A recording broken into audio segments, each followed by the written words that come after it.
Bom, bom dia, boa tarde, boa noite.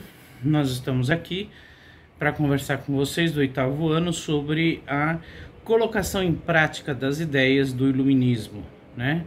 Principalmente sob o ponto de vista político, né? Sob o ponto de vista econômico, que era o liberalismo econômico, o sistema capitalista, ele já era dominante nesse período, né? Nós começamos falando sobre os estilos de colonização. Até pedi que vocês fizessem um exercício do livro sobre isso, né? E aí vocês têm aqui no livro de vocês, ou seja, neste livro aqui, vocês têm aí bastante informações a partir da página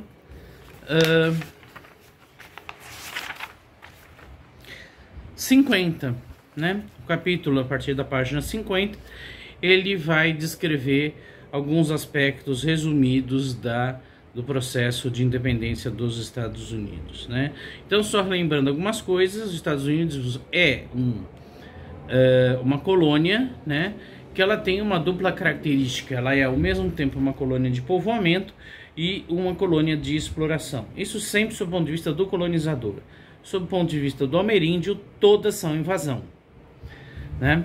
As do sul, voltadas para exportação para a metrópole, de acordo com os interesses da metrópole, portanto, produtos tropicais. As do norte, já não. As do norte são colônias organizadas já como uma pequena nação, com uma agricultura diversificada, com um mercado interno de consumo, né, com trabalho assalariado, né?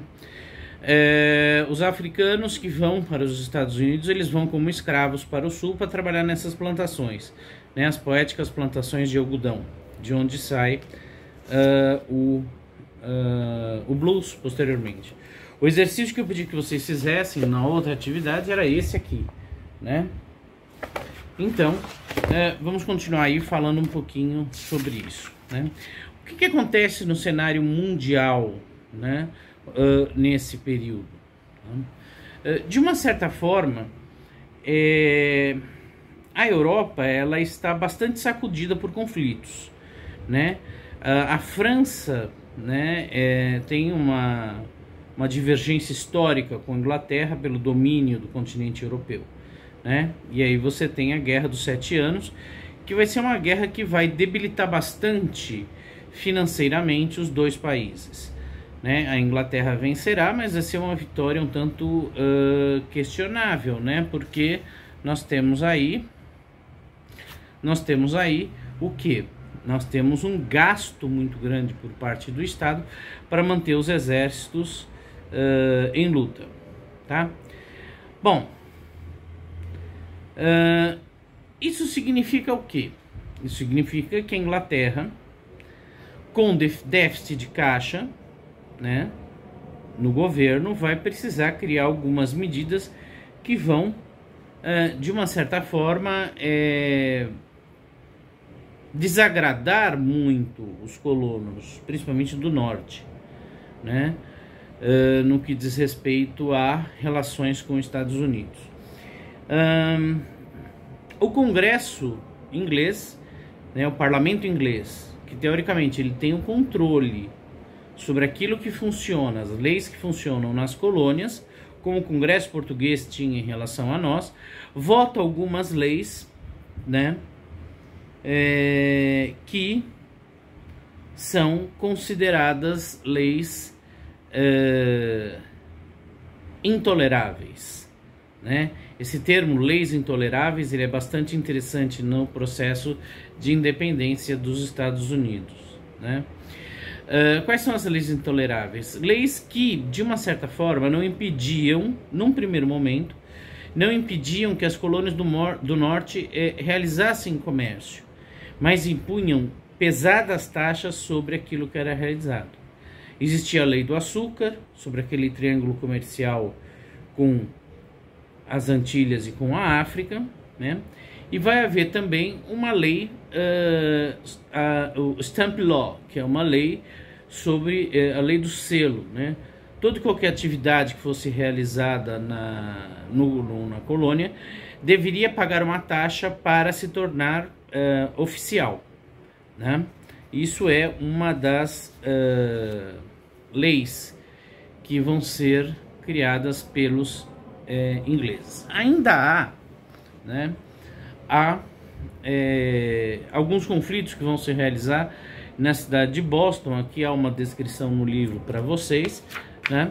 E há um ponto central nessa disputa.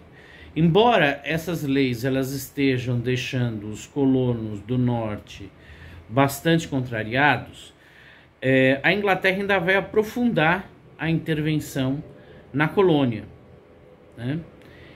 E você vai ter o Boston Tea Party, que é quando os americanos, os colonos, se vestem de índios, derrubam, destroem, jogam no mar o chá trazido pela Inglaterra. Por quê? Porque a Companhia das Índias Orientais, ela chama para si o controle e o monopólio de todo o comércio de chá que existe em direção aos Estados Unidos, né? O que acontece, então? Né? Logo depois desse processo, os americanos ficam bem nervosos, para não usar outro termo que não pode, né? E aí se realiza o primeiro Congresso Continental, né? Onde, veja, aí já é uma característica do pensamento iluminista, né? A liberdade de expressão, né? A liberdade de organização e a liberdade de expressão. As colônias mandam representantes para esse primeiro congresso, que vai rechaçar rapidamente o Tea Law, né, a lei do chá, e vai gerar uma situação de bastante confronto, de bastante tensão com o governo inglês, né? Havia aí uma nação muito interessada na queda da Inglaterra, que é a França, evidentemente. Né? Os franceses estão muito de olho nisso, porque o Canadá é uma região de colonização mista entre franceses e ingleses, né? Por isso que as duas línguas são oficiais no Canadá, tanto o francês quanto o inglês, até hoje. Né? O Canadá é um protetorado inglês, ele responde ao primeiro-ministro da Inglaterra, porém existem ali regiões que são colonizadas por franceses. E esses franceses vão entrar em confronto com os colonos ingleses interessados na troca de peles, etc., né? Que existiam ali. Né? Portanto, nós temos aí, na América do Norte, 3 grupos claros. Os franceses, que, por ordem da França, querem derrubar a Inglaterra, e derrubar a Inglaterra é tirar os recursos da colônia, porque ela perde recursos.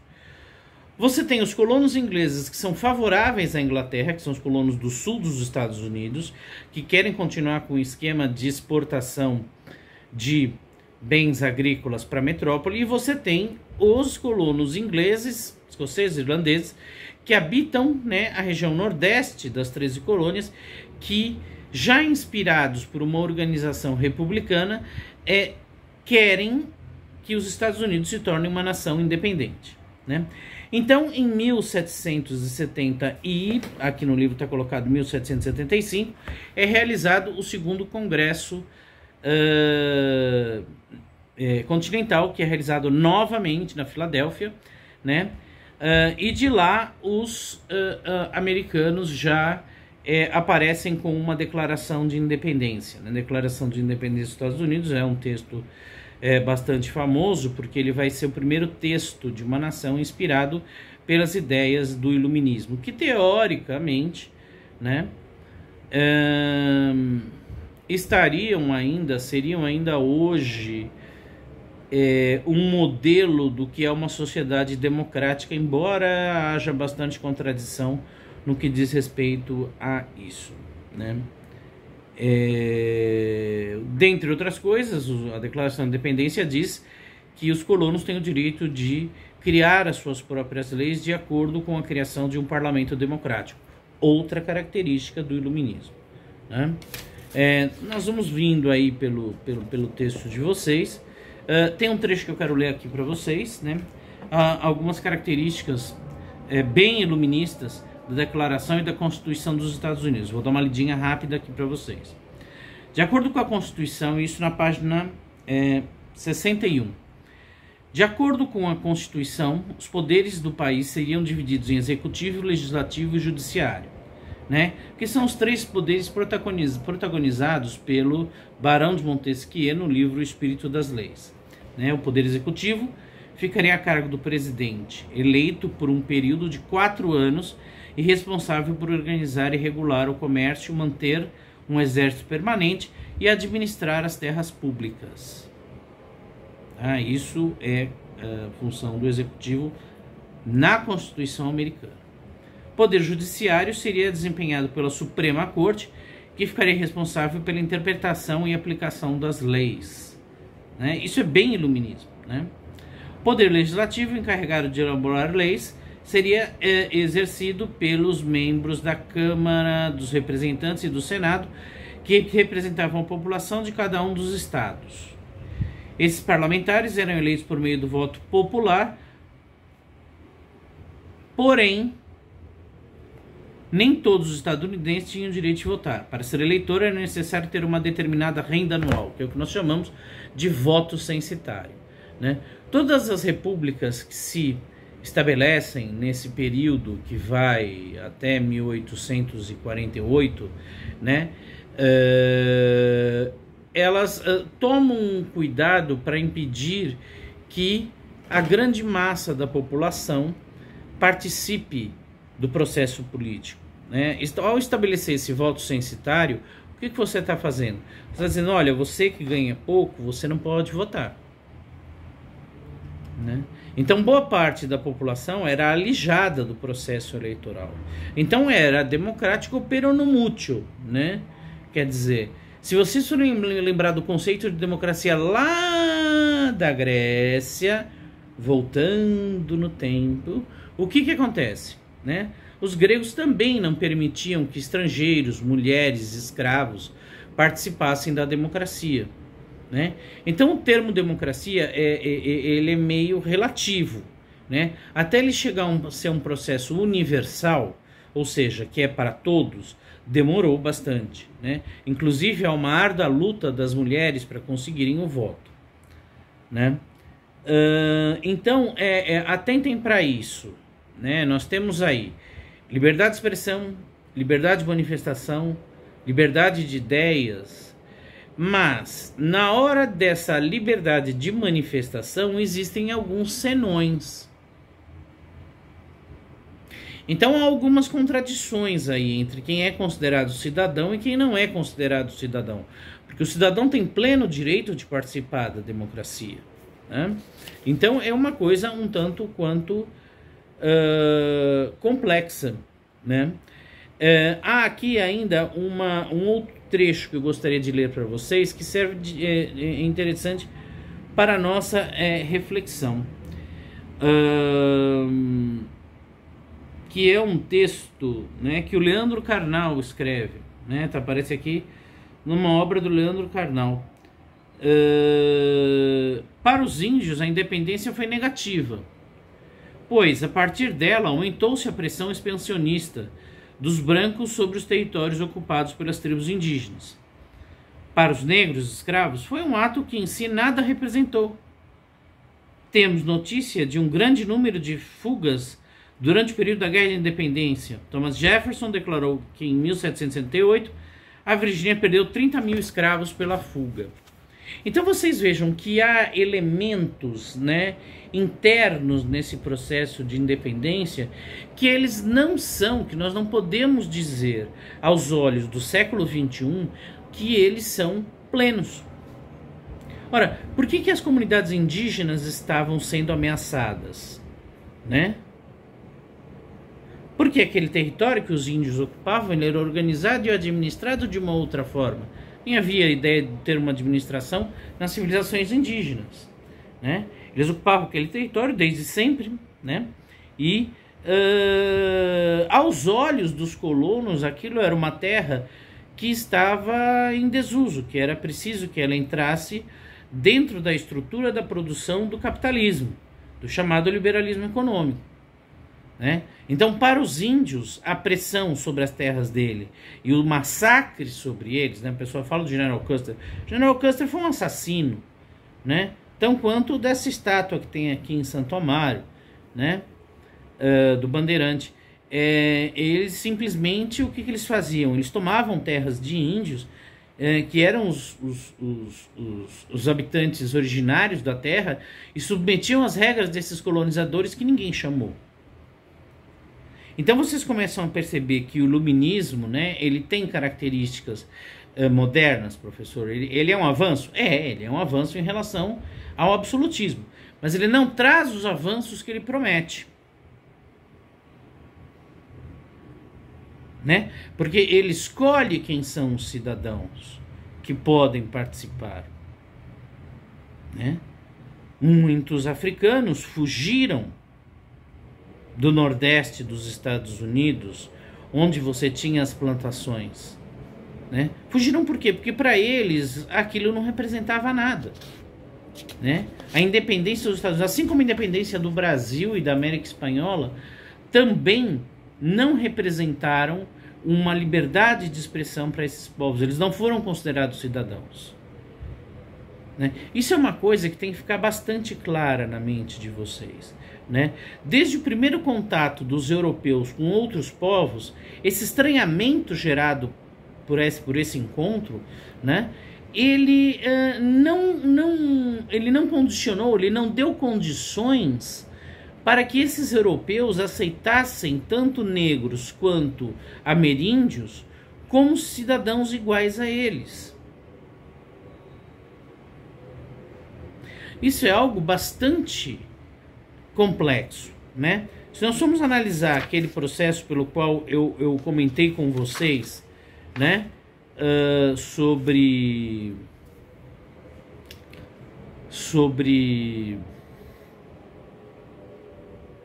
a questão, né, relacionada ao Brasil, né, a independência brasileira em 1822. Ora, se essa independência ela fosse inspirada de fato nos valores do iluminismo, o que nós teríamos aí? Nós teríamos imediatamente que considerar a libertação dos escravos, né? Por quê? Porque esses escravos eles teriam que se transformar em cidadãos. Não existe república, não existe democracia com escravo. Isso é uma contradição de termos. No entanto, o Brasil ainda vai levar 66 anos para fazer a independência. E nos Estados Unidos, né, o pau vai comer, quer dizer, o norte e o sul dos Estados Unidos não vão ter boas relações. Em 1865 você tem a guerra civil americana entre o norte e o sul, entre os confederados, né, e os republicanos, e aí você vai ter a vitória do norte sobre o sul, né? Mas pelo que dá para pensar, a coisa não foi muito bem engolida, não é muito bem engolida por muito tempo, né? Isso é um assunto que nós temos que considerar quando nós falamos de independência, quando nós falamos de república. A república ou ela é para todos ou ela não é democrática. Então há uma falha nessa concepção de democracia, né? Ela é uma democracia para quem é considerado cidadão.